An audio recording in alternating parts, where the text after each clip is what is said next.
Wednesday here in New York City, and everybody has basketball on the brain. We're here outside the West 4th Street Courts, otherwise known as The Cage. Is that right? That's right. I've got Mr. Ben Cohen. He's our WSJ Sports contributor. We're going to talk a little basketball. And Ben, I thought we were going to get to play horse out here, but these guys don't seem to want to let us in. What's that about? I don't think they're going to let us jump in. Yeah, I don't think so. Going. Well, while we stand here and look longingly, let's talk a little bit about this weekend's games. Now, any upsets we should be looking for? There are a lot of upsets. One that I love in the lower right region in a lot of brackets is North Carolina State, an 11 seed.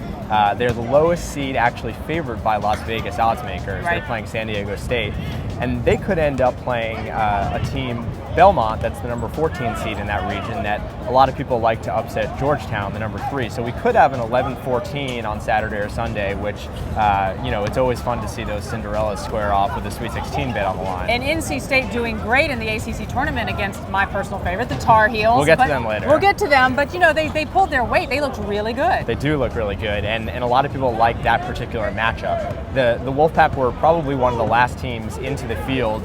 If you watch the selection show, they were actually the last team announced, and what we've seen in the past is that some of those teams are actually desperate once they get in, and who knows what they'll do once they're actually in the field. What if you don't have the best player on the team? Like in the NBA, having the best player often is correlated with success. What about in college ball? Right, we follow LeBron James and Kobe Bryant. In college basketball, it's not quite the same thing. The two best players in the country this year are Anthony Davis of Kentucky and Thomas Robinson of Kansas. Kentucky's the number 1 seed, Kansas is number 2.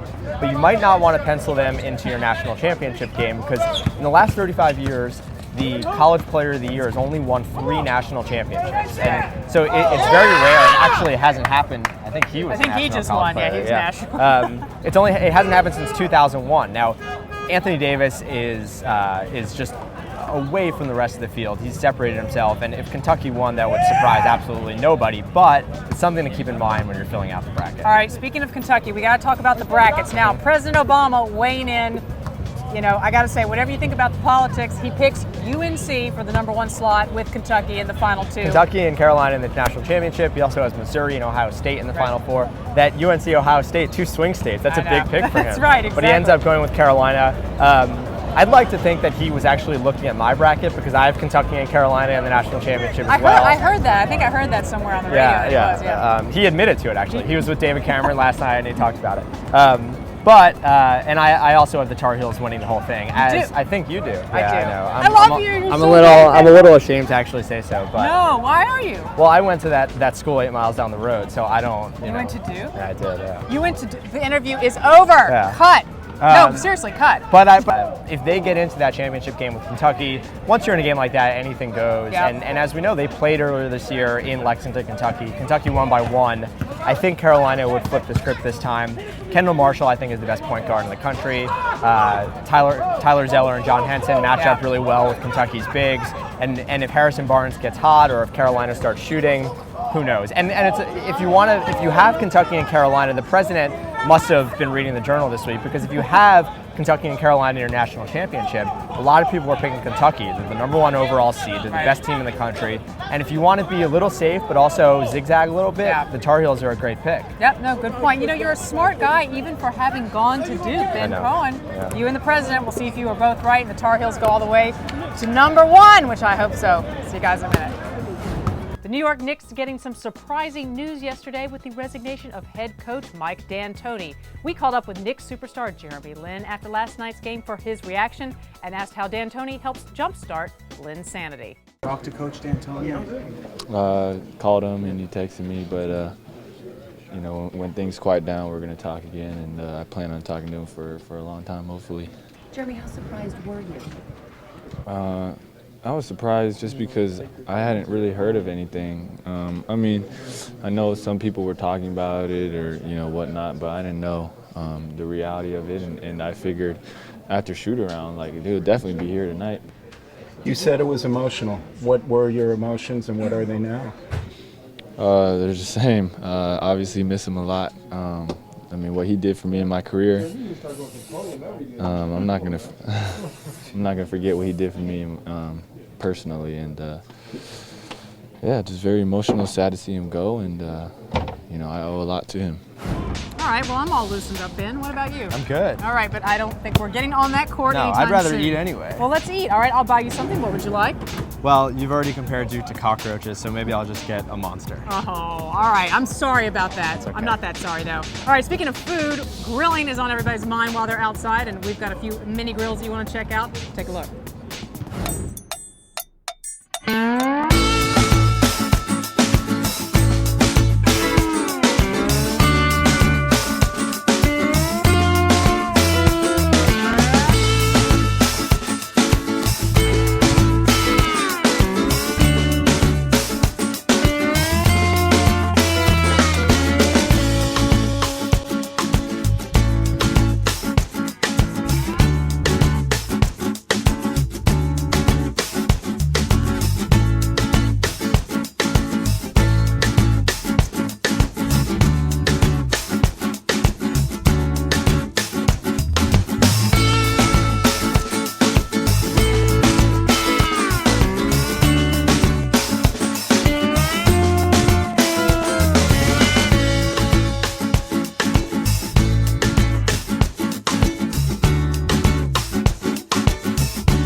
All right, fashion models, skinny fashion models, you don't really think about them playing basketball to stay in shape, but you never know. And here's Christina Binkley, and she's got our Fashion Confidential.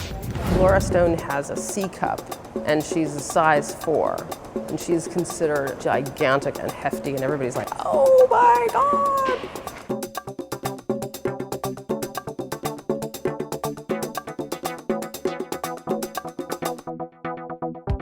That's the million-dollar question.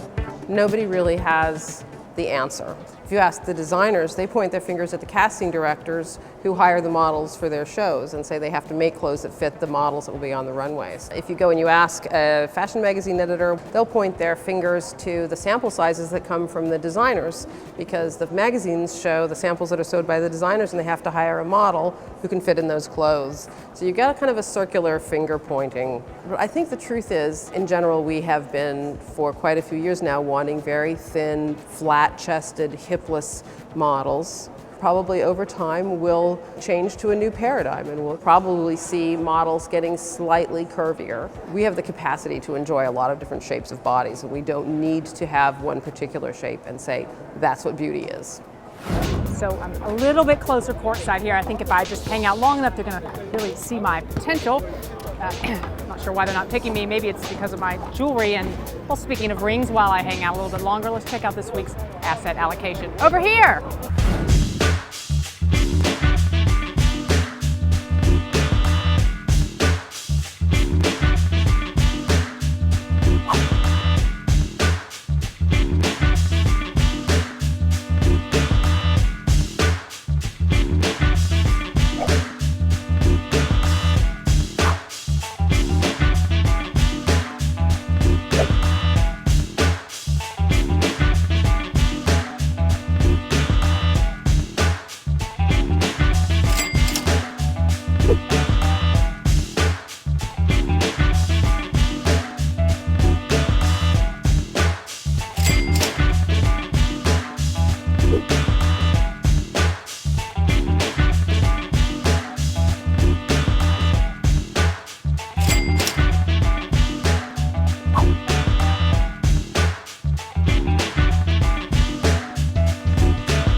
it for today's WSJ Off Duty. No one has realized my full potential here. I cannot understand that, but that is it for our show today. Click above to subscribe and stay tuned for all of our March Madness coverage. I'm Wendy Bounds.